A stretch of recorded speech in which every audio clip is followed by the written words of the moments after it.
What is up, you guys? Another episode of Controversial Thoughts with Carnivore MD is happening now. Come check out what I've been thinking about. Let's get into it. All right, so coronavirus is on everybody's mind right now. It's on my mind a lot. It's on your mind, I know. So this is Controversial Coronavirus Thoughts with Carnivore MD.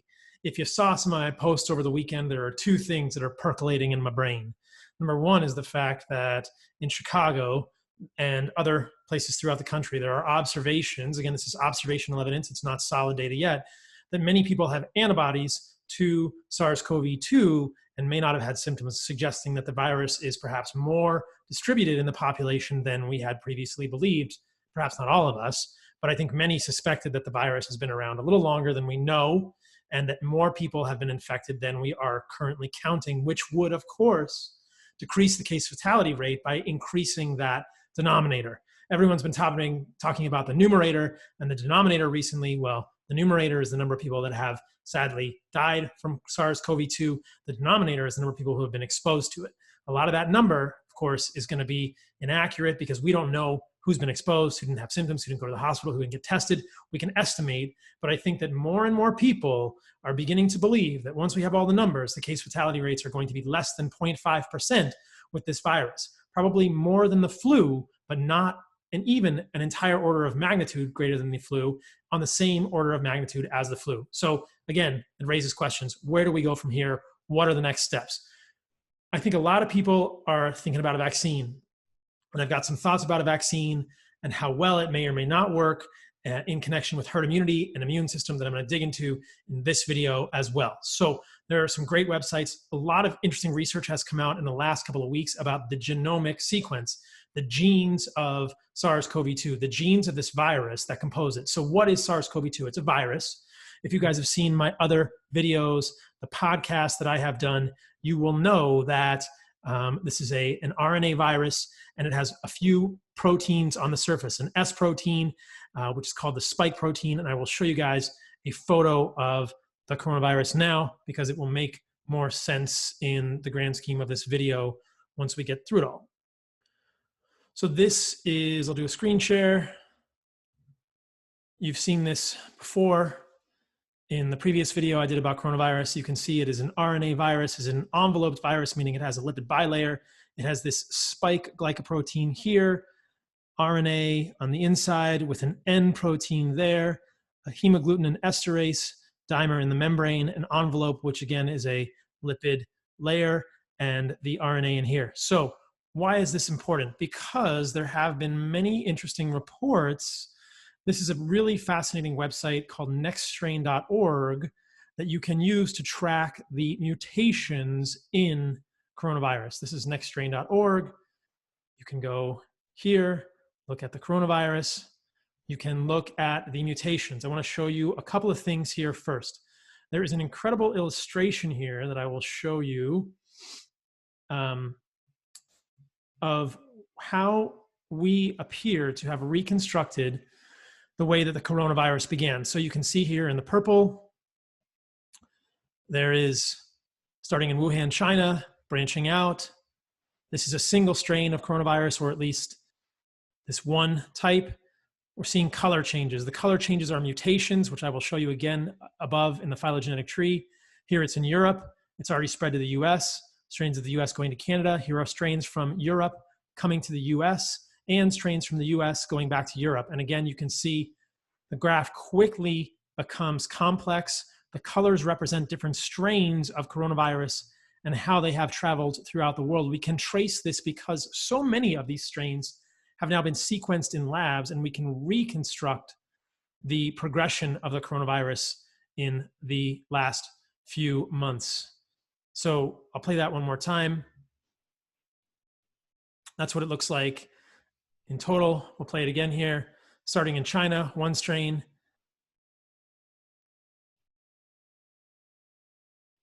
Moving out to the rest of the world.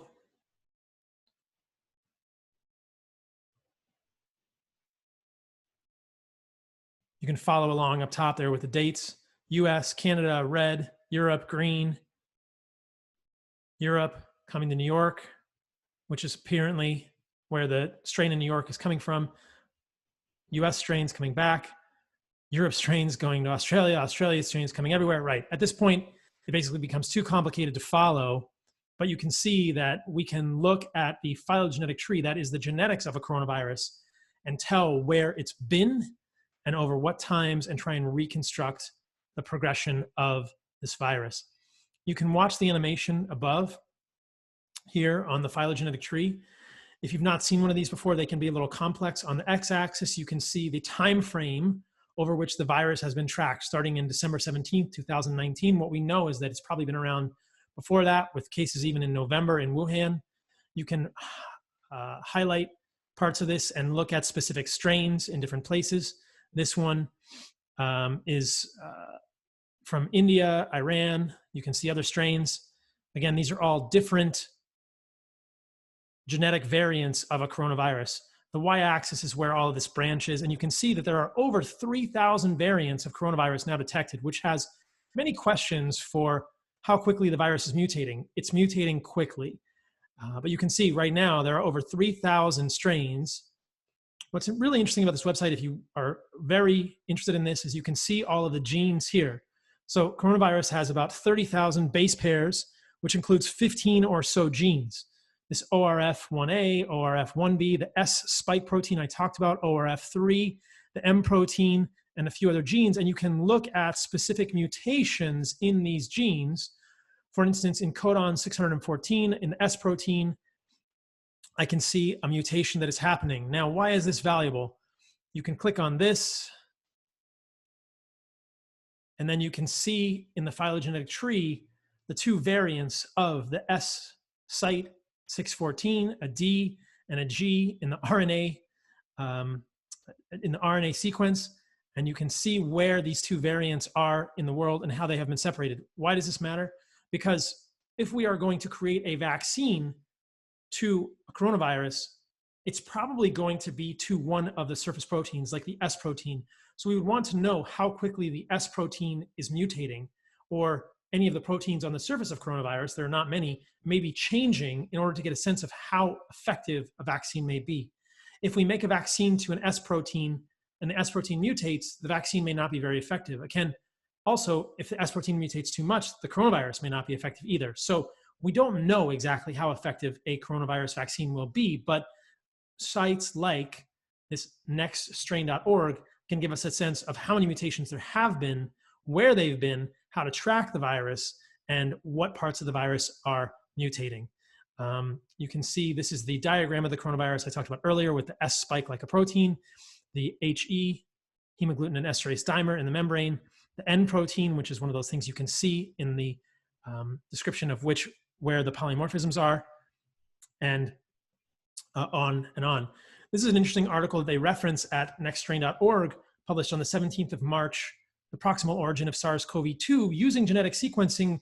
The authors of this report state, our analyses clearly show that SARS CoV2 is not a laboratory construct or a purposefully manipulated virus. So I think that the evidence pretty strongly suggests that this is derived from something that is not of laboratory origin, if that's useful for people to know about. And again, the SARS-CoV-2 genome has been sequenced.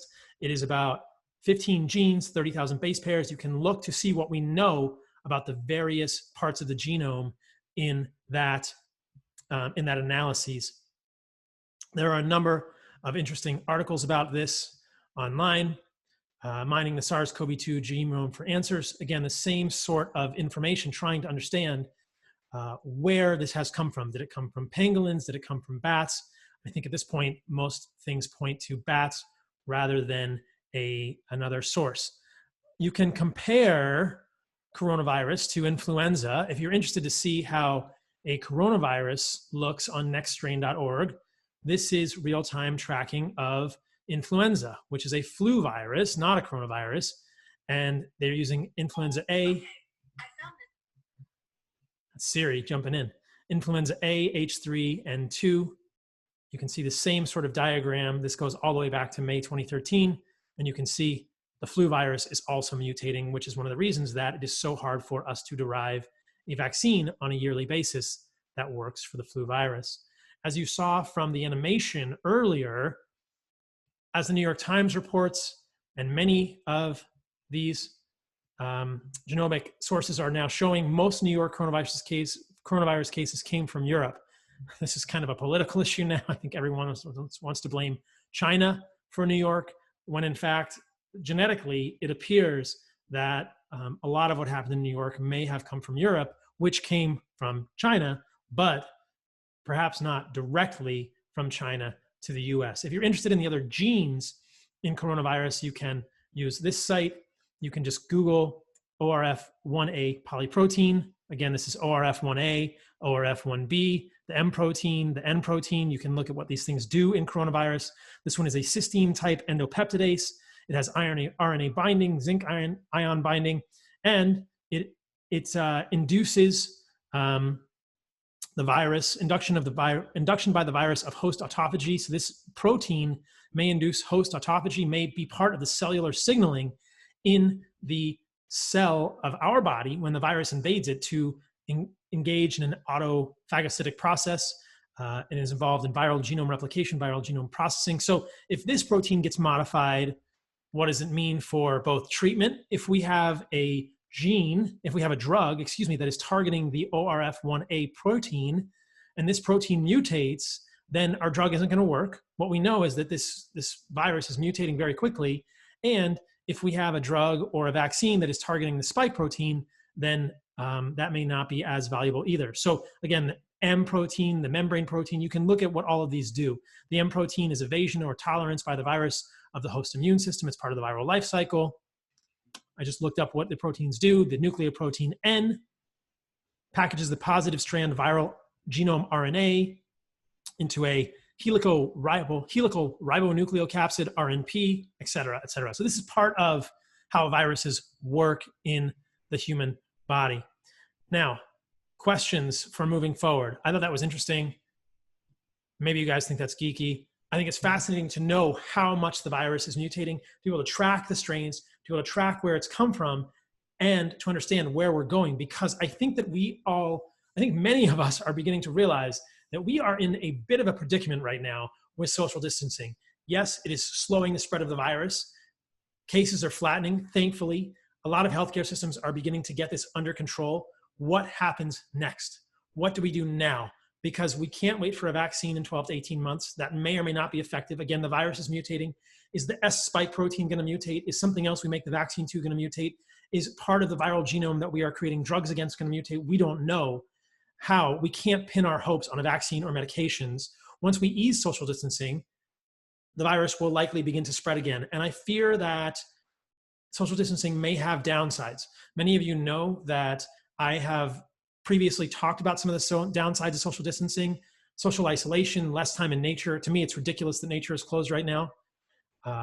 Poor food choices, less exercise. These can all make us more susceptible to coronaviruses once social distancing ends, because it must end eventually. At this point, I think we are at the tipping point at which the social distancing is not more valuable than the economic harm. Again, these are my controversial opinions. We are not trading money for lives at this point. We are trading lives for lives, because economic implications will affect lives. One of my good friends, Tommy Wood, who is going to come on my podcast later this week, it'll be out next week, shared with me some information that he had seen from Bloomberg, noting that for every 1% increase in unemployment, you can associate approximately 40,000 lost lives over the following 6 years. We are at a 13+% unemployment rate right now, suggesting that you could possibly attribute 600,000 lost lives over the next 6 years to the economic downturn that may follow from coronavirus, at which point we are trading lives for lives. Now, the very controversial part here is where those lives happen may be why there is such a politically charged thing here. The healthcare system should not be overwhelmed. People who are in healthcare should be very highly appreciated. They need their personal protective equipment, and we need to very carefully monitor how our healthcare system is being used at this point, because if it is not overwhelmed, then why are we continuing social distancing? If you look at the flattening of the curve, the area under the curve is the same for both graphs, meaning that the same number of people will get the virus. I continue to say this, you guys. We cannot hide from coronavirus. We cannot believe that by social distancing another day, another week, another hour, another month, another year, the virus is going to evaporate. The virus is going to keep circulating and keep mutating, it is going to be around until we have all been exposed, or the majority of us have been exposed. So how do we protect those that are most vulnerable? Those are the people that we shelter for the next month or months while we develop, I think, herd immunity. This is what I'm leaning toward now, that the answer for now, moving forward, in my opinion, and again, who am I? No one. I'm a doctor, but I'm not qualified in this. I'm just sharing my opinion as someone that can add a valuable opinion, that can challenge the status quo. I'm not an immunologist. I'm not an infectious disease specialist. I've never claimed to be.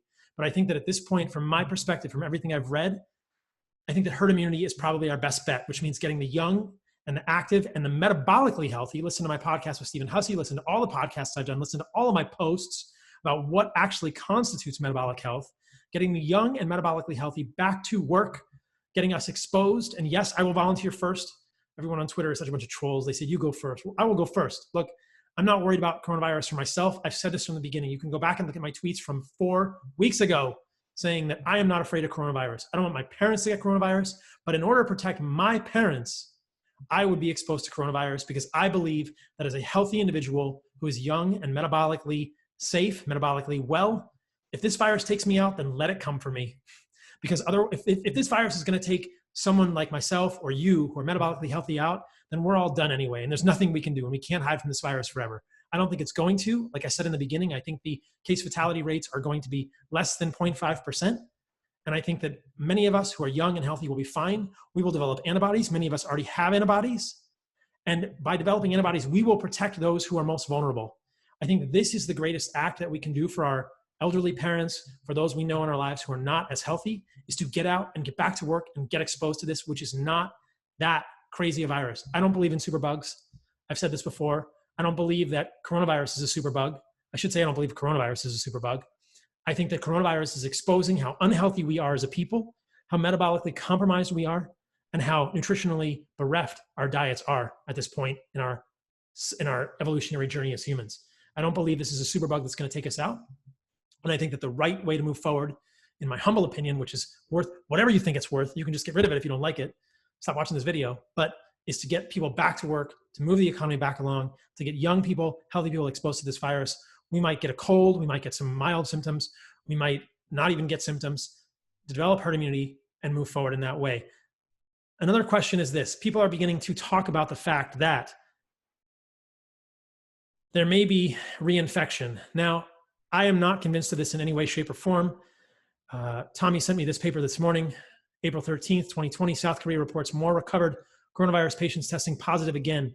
Now, I think we should guard against this news. We do not know that this represents reinfection or reactivation, but could just be the fact that this is a flaw in the testing or a reassessment, right? So this is not necessarily a recrudescence, a reappearance of coronavirus. And they say this in the article, that we don't know what this represents.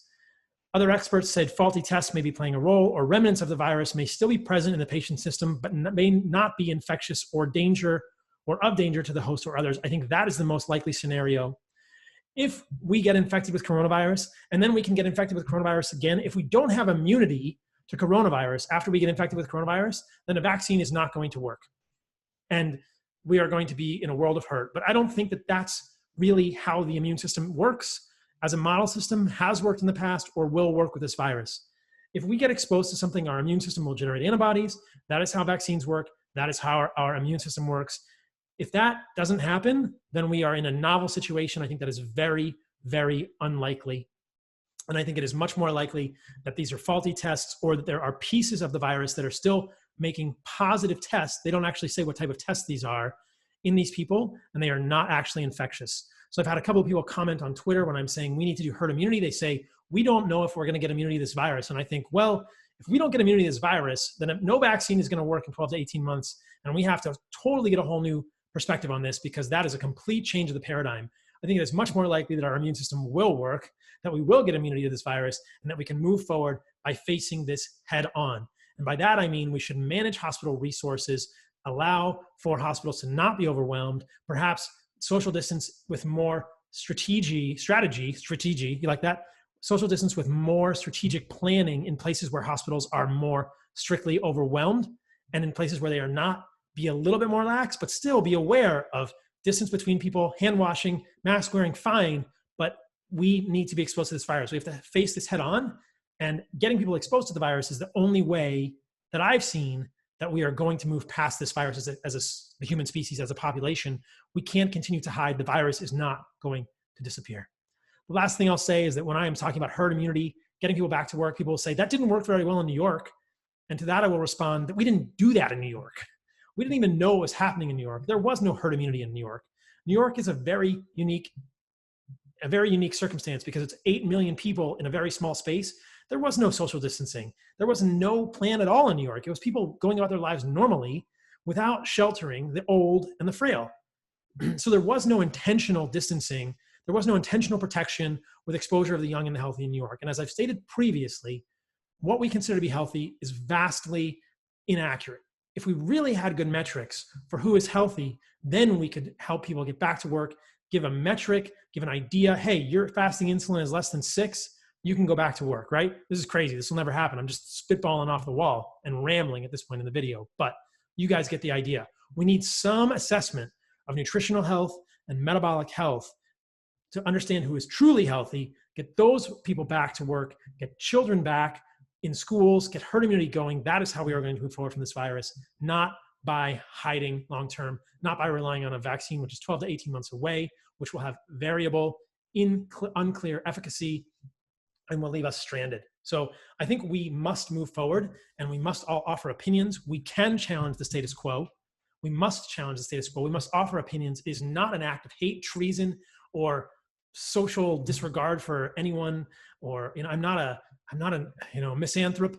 I don't hate people. I don't want anyone to die. I think we need to move forward as a people and be able to challenge status quo and have that not recognized as hate speech. Think for yourself. So hopefully this is helpful. We are very random in this video, but that's my thoughts for today. Let me know what you guys think.